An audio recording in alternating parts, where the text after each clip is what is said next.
Road safety के नियमों को लेकर लगातार चर्चा होती है, लेकिन इसी दौरान कई सड़क दुर्घटनाएं होती हैं। एक छोटी सी दुर्घटना में एक पूरा परिवार खत्म हो जाता है। सवाल ये है कि इसको लेकर किस तरह से काम किया जा रहा है। एक छोटी सी घटना में, सड़क दुर्घटना में एक आदमी की तो मौत होती है, पूरा का पूरा परिवार एक हिसाब से साफ हो जाता है। इनको लेके किस तरह के कानूनी प्रावधान है, और बहुत सारे मामलों में देखा गया है कि सेम डे बेल मिल जाती है, तो क्या ये तकनीकी रूप से बेहतर है? ऐसा होता है कि जो हमारा MV एक्ट है, मोटर व्हीकल एक्ट, इसमें जैसे किसी की दुर्घटना में मृत्यु होती है तो सेम डे बेल का प्राविधान है। इसमें जो हमारा कॉन्स्टिट्यूशन है उसमें लिखा हुआ है, हमारा IPC है, MV एक्ट है, इसमें यह है कि अगर किसी को दुर्घटना होती है, किसी की दुर्घटना होती है किसी के साथ में, तो उसको जो है सेम डे बेल का प्राविधान है। अवेलेबल धाराएँ हैं, इसमें कुछ भी गलत नहीं है। सेम डे बेल का प्राविधान है, इसलिए सेम डे बेल हो जाती है। इसमें डिबेट की कोई बात ही नहीं, इसमें गलत कुछ है ही नहीं। दूसरी चीज़, कोई भी व्यक्ति दुर्घटना जानबूझ के नहीं करता है। सबसे बड़ी चीज़ ये है कि कोई भी व्यक्ति सड़क पर चलने वाला किसी के व्यक्तिगत दुश्मनी नहीं होती है, और कोई भी दुर्घटना जानबूझ करके करता नहीं है। ये सब धोखे से होता है, और जहाँ पे कोई धोखा हो रहा हो या लापरवाही भी नहीं करता, वो धोखा ही होता है। तो इसमें ऐसा कुछ भी नहीं है। दूसरी चीज़, सारी चीज़ें देख सुन के बनाई गई हैं। जैसे कि क्लेम का एक वो है कि आप जो है क्लेम कर सकते हैं किसी डेथ पर, और उससे आपको लाभ मिल जाता है। और अगर रही बात इसकी कि किसी के डेथ पे सेम डे बेल ना हो, तो ऐसा कुछ भी हमारे कॉन्स्टिट्यूशन में नहीं है। सेम डे बेल का प्राविधान है, इसमें कुछ भी गलत नहीं है, सेम डे बेल हो सकती है। अच्छा, उसमें बहुत सारी रूलिंग्स है। उसमें कहा गया है कि आपकी गाड़ी जो मानक है उसके अनुसार होनी चाहिए, उसका इंश्योरेंस होना चाहिए, उसकी हेडलाइट ऑन होनी चाहिए, उसके टायर सही होने चाहिए, उसका ब्रेक सिस्टम सही होना चाहिए। उसके लिए बाकायदा टेक्निकल मुआयना होता है जब एक्सीडेंट हो जाता है। तो उसके बाद भी कोई इस तरह का एलिगेशन अगर लगाता है कि भाई इतनी जल्दी से, इतनी आसानी से इस पूरे मामले में कैसे किसी को छोड़ा जा सकता है, कैसे किसी को बेल दी जा सकती है, तो बहुत सारे मामले तो परखे जाते हैं। आप लोग तो लगातार देखते हो। तो ये तो ऑफेंस बाद में देखे जाते हैं। पहले तो सर्वप्रथम तो उसने बेल डाली तो उसको बेल मिल गए, उसके बाद जब केस आता है उसके बाद सभी चीज़ देखी जाती है। ऐसा होता है अवेलेबल ऑफेंस होता है, बेल हो जाती है ड्राइवर की। उसके बाद ऐसा नहीं कि वो बरी हो जाता है, उसके ऊपर मुकदमा चलता है पूरा। उसके बाद हाँ गाड़ी रिलीज होती है, टेक्निकल मुआयना होता है, सब कुछ देखा जाता है। अगर वो दोषी पाया जाता है तो उसको सज़ा होती है। ऐसा नहीं कि वैसे ही छूट जाता है, उसको सज़ा होती है। लेकिन ये बेल होने के बाद होता है, जब ये हमारा ट्रायल होता है केस का।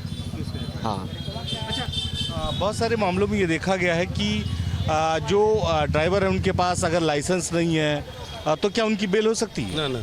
नो तो उनकी बेल नहीं संभव है। अच्छा, जो चालक है जो गाड़ी चला रहा है जिससे दुर्घटना हुई, कौन कौन से मानक जब उसको बेल दिए जाते हैं तो चेक किए जाते हैं कि ये मानक चेक करना जरूरी है, ये एक मानक होना चाहिए था दुर्घटना के व्यक्ति? दुर्घटना के समय ये देखा जाता है कि उसकी प्रकृति क्या थी, उसने जानबूझ के किया है या गलती से हुआ है। अगर जानबूझ के किया है तो वो जो है 302 होगा, बिल्कुल स्पष्ट होता है। अगर गलती से हुआ है तो 304 होगा। इसलिए 304 जब गलती से होगा तो उसको जमानत मिल जाएगी।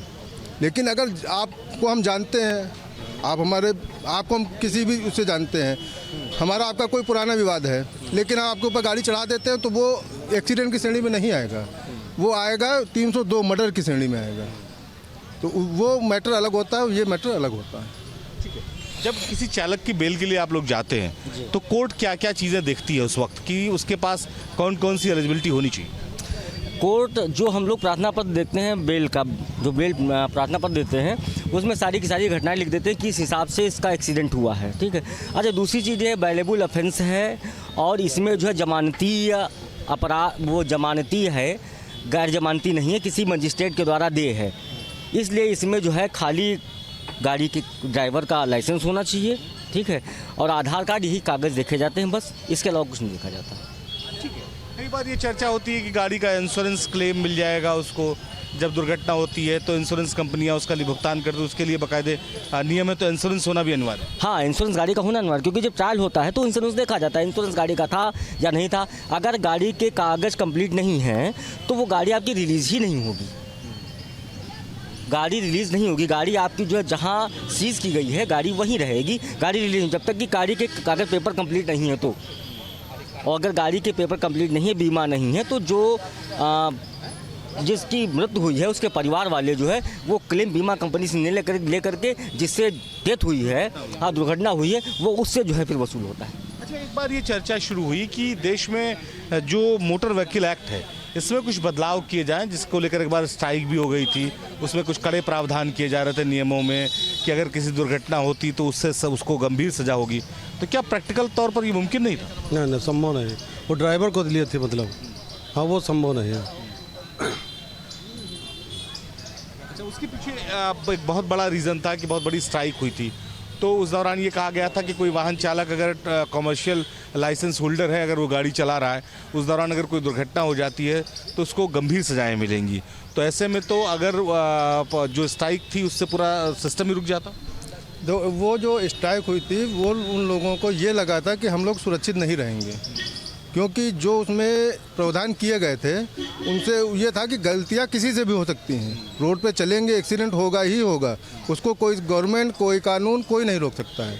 लेकिन उसके लिए इतना प्रावधान कि वो 302 माना जाएगा, तो इसलिए वो लोगों ने अपने हाथ खींचे थे कि मैं नहीं चलाऊँगा, सरकार अपने आप चलवा ले, मैं गलती के लिए 302 नहीं मानूंगा अपने को। इसलिए उन लोगों ने इसका विरोध किया था। एक और सवाल आपसे कि जब किसी जो है व्यक्ति का मतलब गाड़ी का इंश्योरेंस नहीं होता है तो उस दौरान पहले जिसकी दुर्घटना होती है वो क्लेम करता है इंश्योरेंस कंपनी से। अगर इंश्योरेंस कंपनी नहीं है तो संबंधित व्यक्ति को क्लेम देना होता है। अगर वो क्लेम देने की स्थिति में नहीं है तो अगर क्लेम देने की स्थिति में नहीं है तो उसकी जो प्रॉपर्टी होती है, जो भी उसके पास होता है, वो उसको जो है उससे वसूल किया जाता है। अच्छा, अभी तक आमतौर पर लोग एक नॉर्मल सा फैक्ट देखते हैं, एक दुर्घटना हुई, दुर्घटना में एक्सीडेंट हुआ और ड्राइवर को बेल मिल गई। इसके पीछे कितना लंबा ट्रायल, कितना लंबा प्रोसीजर है, उसकी जानकारी लोगों को नहीं होती। जरा आप समझाइए। इसमें समय लगता है। ड्राइवर की बेल के बाद गाड़ी रिलीज़ होती है, सारे पेपर इकट्ठा किए जाते हैं, गाड़ी रिलीज़ कराई जाती है। अगर पेपर नहीं इकट्ठा तो गाड़ी रिलीज़ नहीं होगी। उसके बाद फिर ड्राइवर को सम्मन जाता है और उसके ऊपर मुकदमा चलता है। साक्ष्य होते हैं, वादी के बयान होते हैं, जो मृतक है उसके परिवार वालों के बयान होते हैं, जो मौके पे गवाह होते हैं उनके बयान होते हैं। अगर चालक दोषी पाया जाता है तो उसको सज़ा होती है। जो शब्द आता है बार बार टेक्निकल मुआयना का, इसमें क्या क्या चीज़ें गाड़ी में देखी जाती हैं? क्योंकि एक्सपर्ट्स देखते हैं कि गाड़ी आपकी चलने योग्य थी कि नहीं थी। उसमें टेक्निकल में देखा जाता है कि गाड़ी, कुछ जैसे गाड़ियाँ होती हैं उनका रजिस्ट्रेशन समाप्त हो चुका होता है, वो भी चला रहे। कुछ स्टेटों में डीजल गाड़ी 10 साल के लिए वैध है, कुछ जगह 15 के लिए है। और उनके टेक्निकल मानक ये देखे जाते हैं कि उसमें मौजूदा समय में ब्रेक सही थी कि नहीं सही थी, गाड़ी मतलब प्रॉपर तरीके से रन, हाँ प्रॉपर टेक्निकल सही था कि नहीं था। वो पूरा जो उसको टीम होती है उसको देखती है, उसके हिसाब से भी आगे की कार्रवाई शुरू की जाती है। एक सवाल आपसे है कि जब भी इस तरह के मामले सामने आते हैं तो कई बार ये भी होता है कि जो पीड़ित व्यक्ति है उसको मुआवजा मिल जाए। कई बार होता है बहुत साल लग जाते हैं इसमें मुआवजा मिलने में उसे। ये तो कानूनी प्रक्रिया है। कानूनी प्रक्रिया कैसा है, जितनी जल्दी हो गया उतनी मिल जाता है दुर्घटना बीमा। पूरा मुकदमा प्रोसीजर के तहत ट्रायल तो। हाँ, तो फिर तो वर्षों लग जाते हैं कानूनी प्रक्रिया।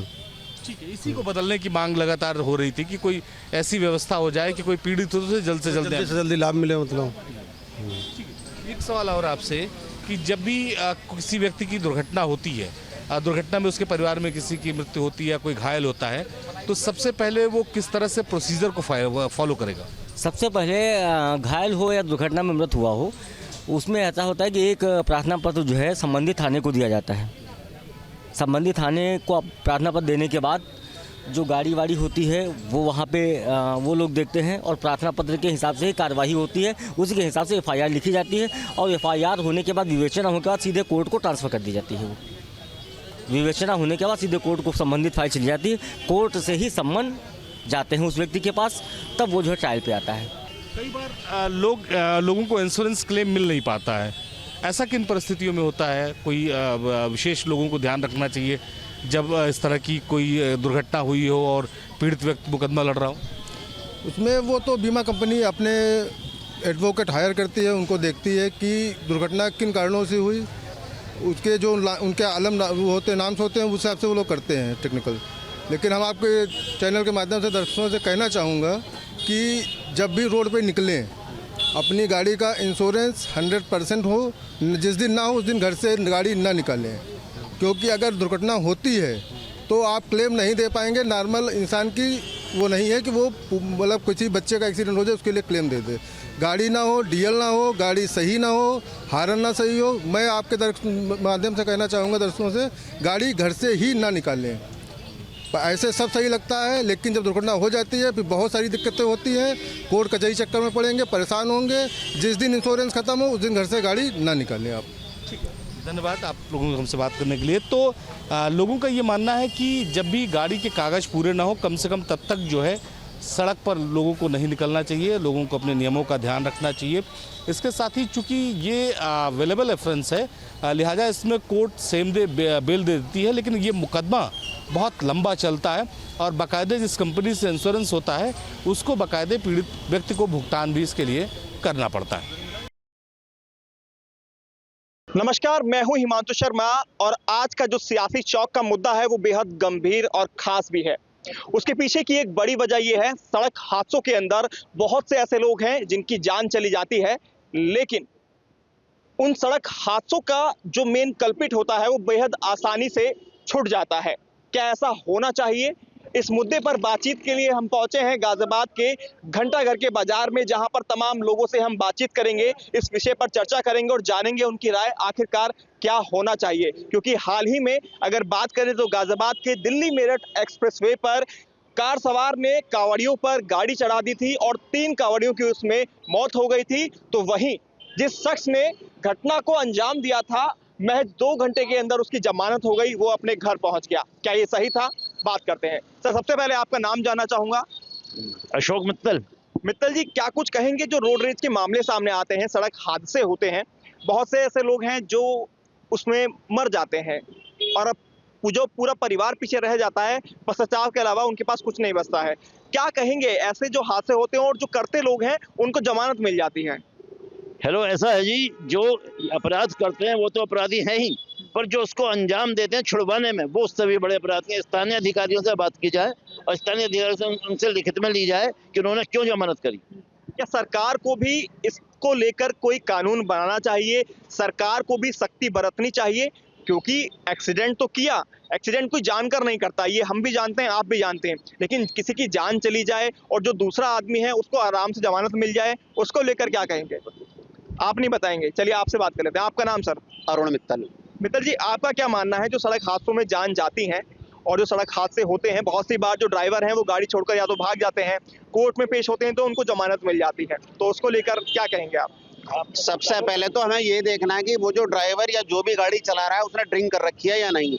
यदि ड्रिंक कर रखी है तो उसके खिलाफ सख्त एक्शन लेना चाहिए, और अगर ड्रिंक नहीं कर रखी तो देखना चाहिए कि गलती इसके अंदर किसकी है, और उसकी जमानत तत्काल नहीं होनी चाहिए।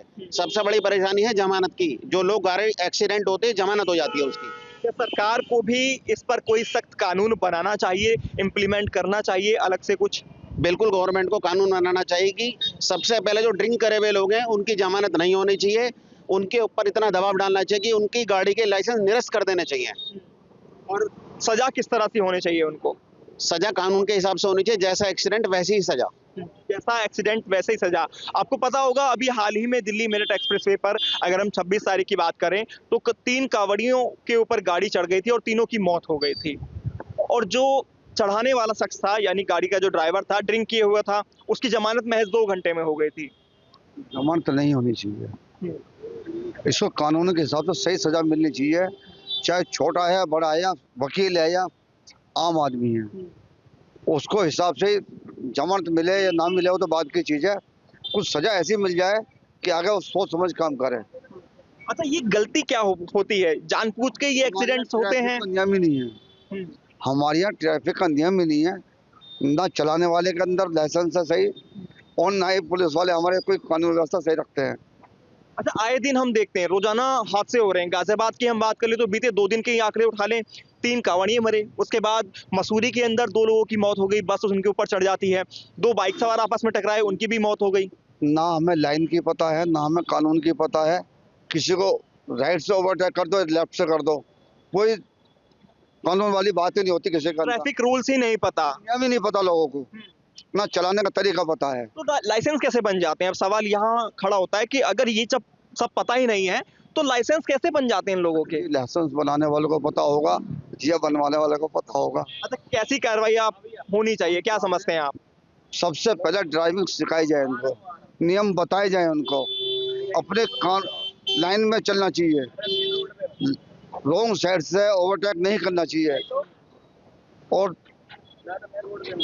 जो उसकी रफ्तार है उसको भी नियम चलना चाहिए। एक सवाल मेरा आपसे ये भी है, जो दिल्ली मेरठ एक्सप्रेसवे है या बहुत से ऐसे हाईवे हैं जिन पर टू व्हीलर जो है उनको अनुमति नहीं है चलने की, बावजूद उसके लोग जाते हैं जान को जोखिम में डालकर। वो जाते हैं, पुलिस की ढील है ये, प्रशासन की ढील है, अगर पुलिस वाले चाहें तो जा ही नहीं सकता। यहाँ पर पुलिस का लूप पॉइंट है, हाँ, तो यहाँ पर कार्रवाई पुलिस पर भी बनती है और जो लोग जा रहे हैं उन पर भी। इस पर कार्रवाई हो ना हो तो पुलिस वाले कार्रवाई करें, उनको समझाया जाए कि भाई जान को जोखिम में डाल के इस पर ना छोड़ा जाए इनको। बाबू जी, आपका नाम जानना चाहूंगा। राजेश लोहिया। लोहिया साहब, आपसे मैं जानना चाहूंगा, क्या कहेंगे, भीड़ भाड़ रहती है तमाम जगह, ट्रैफिक बहुत ज्यादा है और आए दिन हादसे जो हो रहे हैं, लोग मर जा रहे हैं, क्या सख्त कानून बनना चाहिए? क्योंकि जो एक्सीडेंट करते हैं उनको बहुत आसानी से जमानत मिल जाती है। कई ऐसे हमने हादसे देखे, हाल ही में दिल्ली मेरठ एक्सप्रेसवे का जो हादसा हुआ जिसका हम जिक्र बार बार कर रहे हैं, 3 लोगों की मौत होती है, कावड़िए थे और जो करने वाला शख्स था एक्सीडेंट वो ड्रिंक किए हुए था और उसको जमानत मिल जाती है बाहर से ही। वो वर्तमान जो कानून व्यवस्था है पर्याप्त नहीं है, इसमें संशोधन की आवश्यकता है। न्याय प्रणाली में हमारी बहुत कमजोर है, जो तुरंत जैसे अभी भैया ने बताया कि 24 घंटे में बेल हो जाती है, इसके बारे में भी न्याय प्रक्रिया को सोचना चाहिए और इसमें भी अति आवश्यकता है, संशोधन होने चाहिए, कठोर कार्रवाई हो न्याय प्रणाली में भी और प्रशासनिक व्यवस्था में भी। हमारा तो यही कहना है। यही कहना है कि संशोधन होना चाहिए और जो यंगस्टर हैं वो भी हमारे साथ हैं बातचीत के लिए। आपका नाम जानना चाहूंगा। मेरा नाम कपिल। कपिल जी, क्या कहेंगे, जो हादसे होते हैं और ज्यादातर यंगस्टर सामने आते हैं जो हादसों की वजह बन जाते हैं या फिर तेज गाड़ी चलाते हैं और एक्सीडेंट के बाद जो दूसरा शख्स है उसकी मौत भी हो जाती है लेकिन उनको जमानत मिल जाती है, क्या कहेंगे? देखिए, सबसे बड़ी बात है ना कि डर नहीं है, डर होना बहुत ज़रूरी है। अब ये देखिए, सामने जीटी रोड है, सबसे लंबी और सबसे पुरानी रोड बताया जाता है, ये कलकत्ता से अफगानिस्तान तक जा रही है। इस जीटी रोड को आप देख लीजिए, कोई कहीं से भी आ रहा है, रॉन्ग साइड कहीं जा रहा है, उन्हें पता है कि पुलिस वाला क्या करेगा, चलान अभी भी हम देख रहे हैं कि कहीं से भी कोई भी आ रहा है, यहाँ पर भी उनको पता है कि पुलिस वाला 500 का चलान करेगा, लोक अदालत लगेगी, 200 में मेरा चलान छूट जाएगा, चलान की टेंशन तो वैसे भी नहीं होने। अब आती है समस्या की एक्सीडेंट से होने वाली मौतें, उस पर लगाम तब लग सकता है जब एक्सीडेंट से होने वाली मौत को भी हत्या की श्रेणी में रखा जाए। जब तक सख्त कानून, सख्त नियमावली नहीं बनेगी, 2-4 आरोपी इस तरह के लंबी सजा के लिए नहीं जाएंगे तो डर किसी के अंदर पैदा नहीं होगा। यानी सरकार को सख्त एक्शन इसमें लेना होगा। एक्शन लेने की बहुत सख्त जरूरत है। लचर कानून व्यवस्था अपराधी के मन में ये होती है कि हाँ एक्सीडेंट हो गया, चलो मर गया, फैमिली वाले एक वकील हायर करते हैं, वकील कहता है कि मेरी इतनी फीस है, मैं इसकी जमानत भी 2 घंटे में करवा रहा हूँ। जमानत होगी, बंदा बाहर, मरने वाला मर के अपने घर चला गया, गाड़ी का इंश्योरेंस है तो क्लेम मिल जाएगा, वरना एक्सीडेंट करने वाला गलती हो गई। इसमें कल्पित कौन है, मेन जिसने एक्सीडेंट किया या हमारा प्रशासन भी या ट्रैफिक पुलिसकर्मी भी जो गाड़ियों को दौड़ने देते हैं वहां पर? देखिए, इसमें गलती सबकी बराबर है, कभी ताली एक हाथ से नहीं बजती है, कभी भी एक्सीडेंट बजेगी। अब ट्रैफिक को पता है कि ये ब्लैक पॉइंट है, डार्क पॉइंट है, यहाँ पर एक्सीडेंट होने के चांस है, या इस एरिया के अंदर आज को ड्रिंक एंड ड्राइव के केस बहुत ज्यादा होते हैं, उस पर सख्ती करनी बहुत जरूरी है। पुलिस क्या करती है, शाम को एक छोटी ड्राइव चलाती है जो नियम से देखी गई है, उसमें शराब पीने वाले पर कार्रवाई करी, किस्सा खत्म। लेकिन सुबह अखबार के पन्ने खोलते पता लगता है जी एक रात को गाड़ी तेज स्पीड में आई थी, 2 को उड़ा के ले गई, 3 को ले गई, 2 मर गए, 3 घायल, किस्सा वहीं का वहीं खत्म। अच्छा, रोडवेज में भी हम ये देखने को मिलता है, जो रोडवेज बस चालक होते हैं और वो भी रात में अगर गाड़ी चलाते हैं या काफी बार ऐसा होता है कि ड्रिंक किए होते हैं और पता चलता है कि जब हादसा होता है सबसे पहले भाग जाते हैं गाड़ी को छोड़कर। सर, उनको पता है ना कि अगर वहां रहे तो पब्लिक उन्हें मार देगी, भाग जाएंगे, विभाग में फोन करेंगे, अपने विभाग का उनका लीगल पैनल तैयार होता है, गलती किसकी दिखाएंगे जी, मैं तो बस लेकर ट्रक लेकर सही चल रहा था, ये बंदा साइड में आ गया, मैं जमीन से 4-5 फीट ऊपर बैठा हुआ, मैं नहीं देख पाया, से गलती इसकी थी। वहां पर कुल मिलाए क्या होना, ढाक के 3 बात, मरने वाला मर जाएगा, घायल होने वाला हो जाएगा, लेकिन कुछ नहीं। कानून बनने चाहिए। और ये जो सड़क है और भी तमाम लोग हैं उनसे बात कर लेते हैं। यहाँ पर भी आप देखेंगे तमाम लोग जा रहे हैं जो कि रूल्स फॉलो नहीं करते हैं। बाबू जी, 1 मिनट आपसे ही बात करें, बताएंगे? आप पे वाहन नहीं है, चलिए, इन पे वाहन नहीं है, लेकिन यहाँ जो लोग बात कर रहे हैं कुल मिलाकर उनका यही कहना है कि सख्त कानून बने और जो पूरी यहाँ पे ट्रैफिक दुरुस्त किया जाए, कुछ क्या कह रहे हैं, सड़कों को भी दुरुस्त किया जाए। अच्छा, सड़कों को भी दुरुस्त किया जाए। सड़क में गड्ढे होते हैं, कोई भी वाहन गड्ढा बचाने के लिए इधर मोड़ दे, पीछे देखेगा नहीं वो। सड़क भी दुरुस्त की जाए, जो गड्ढों के कारण भी एक्सीडेंट ज्यादा होते हैं। सड़कों को भी दुरुस्त किया जाए, और अहम रोल है सड़कों का भी, क्योंकि जो सड़क है उनमें गड्ढे होते हैं और कई बार टू व्हीलर जो है उसमें गड्ढे में जाते हैं और उसकी वजह से भी हादसा होता है। इनका ये कहना है। क्या कहेंगे बाबूजी? सड़कों का भी एक रूल है कि सड़कें भी ठीक हों तो भी हादसों में कमी आएगी। अधिकांश हादसे सड़क की वजह से ही होते हैं, सड़क टूटने की वजह से, जिसको नगर निगम या जो भी उसका विभाग है उसको रिपेयरिंग ही नहीं करता। और कागजों में रिपेयरिंग वो सिटी के अंदर हो गए, हाईवे पे नहीं, वो सिटी वाले हादसे हो गए। हाईवे पर सड़क भी टूटती है लेकिन वो आसानी से निर्माण नहीं करते, वो पानी भर जाता है, कहते हैं पानी की वजह से हो रहा है। इस पे भी ध्यान देना चाहिए सरकार को। कई लू पॉइंट हैं जिस पर ध्यान देने की जरूरत है, आपका ये मानना है? बहुत सारी चीजें ऐसी हैं। तो बहुत सारी चीज ऐसी हैं जिन पर ध्यान देने की जरूरत है, खास तौर पर जो कानून है उसको सख्त किया जाए, ताकि अगर कोई भी एक्सीडेंट करता है तो उसको आसानी से बेल ना हो। अगर बेल नहीं होगी तो वो आगे के लिए सचेत रहेगा कि किस तरह से उसको ड्राइव करना है, और उनका लाइसेंस भी निरस्त होना चाहिए। कुछ कहना चाह रहे हैं बाबूजी? और कुछ बताएंगे, कोई एडवाइस देना चाहेंगे?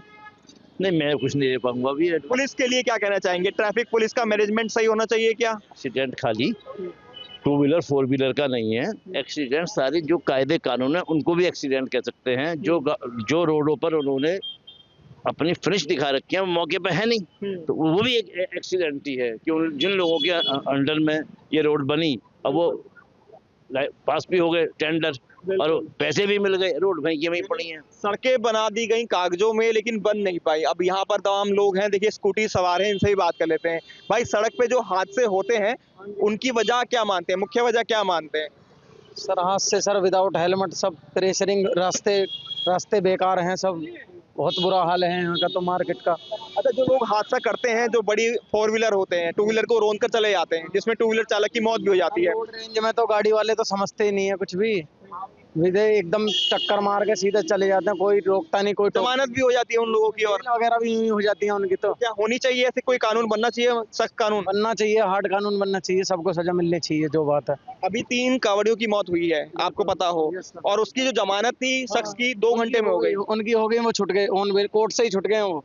तो क्या होना चाहिए ऐसे में? उन्हें सजा होनी चाहिए, पूरा न्याय मिलना चाहिए। बिल्कुल न्याय मिलना चाहिए, सख्त कानून बनना चाहिए, ऐसा इनका कहना है। देखिए जो मार्केट है यहाँ मैं दिखा दूं आपको किस तरह से कंजस्टेड है, और बहुत से लोग हैं जो बिना हेलमेट के भी चलते हैं, बहुत से लोग हैं जो हेलमेट लगा के भी चलते हैं। तो जो कानून है उसमें भी कमी है, और जो आदमी है, जो आम आदमी है, वो भी अगर सतर्कता बरतेगा तो हादसों में कमी आएगी। लेकिन फिलहाल सरकार को भी इस और ध्यान देने की जरूरत है। जो हादसे होते हैं, जो हादसे करने वाले लोग होते हैं, उन पर सख्ती से काम किया जाए, उनको सख्त सजा दी जाए, ताकि भविष्य के लिए जब वो सड़क पर चले तो ठीक तरह से चले और इस तरह के हादसों में कमी देखने को मिले। वीडियो जर्नलिस्ट सतीश के साथ हिमांशु शर्मा, न्यूज़ स्टेट, गाजियाबाद।